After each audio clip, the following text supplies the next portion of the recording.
పంట పెట్టుబడి సాయానికి రాష్ట్ర ప్రభుత్వం అందించనున్న రైతు భరోసా సాయం కోసం జగిత్యాల జిల్లాలో చేపట్టిన భూముల సర్వే సోమవారంతో పూర్తయింది.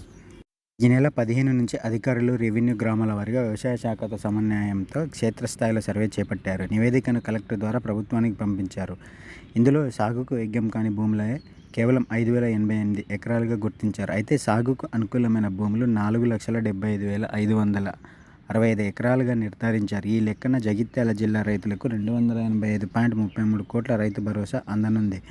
సాగు యోగ్యం కాని భూములు తీసేయడం ద్వారా ప్రభుత్వానికి 3.5 కోట్లు మిగిలే అవకాశం ఉంది. సాగు భూములకు మాత్రమే రైతు భరోసా ఇస్తామని ప్రభుత్వం ప్రకటించిన విషయం తెలిసిందే. ఈ నెల 26 నుంచి రైతు భరోసాను అమలు చేస్తామని ప్రకటించింది. ఈ పథకం క్రింద సీజన్లో ఎకరానికి 6,000 చొప్పున ఏడాదికి 12,000 ఇవ్వాలని నిర్ణయించింది. ఈ మేరకు కొండలు, గుట్టలు, రాళ్లు, రప్పలు, రియల్ ఎస్టేట్ వెంచర్లు, లేఅవుట్లు, రోడ్లు, గృహ నిర్మాణ, వాణిజ్య, మైనింగ్ భూములు, గోదాములు, ఫంక్షన్ హాళ్లు, పారిశ్రామిక అవసరాలకు ఉపయోగించే భూములు, వివిధ ప్రాజెక్టులు సేకరించిన భూములను అధికారులు క్షేత్రస్థాయిలో సర్వేలో తొలగించారు. గ్రామ పంచాయతీ, మున్సిపాలిటీ రెవెన్యూ రికార్డుల ఆధారంగా, విలేజ్ మ్యాప్ల ఆధారంగా క్షేత్రస్థాయికి వెళ్లి రైతు భరోసా సర్వే నిర్వహించారు.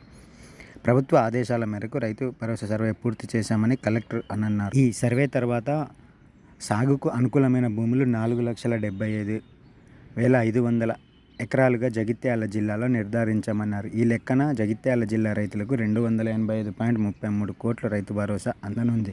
ఈ నెల 26 నుంచి రైతు భరోసా రైతులందరి ఖాతాలో జమ చేయనుంది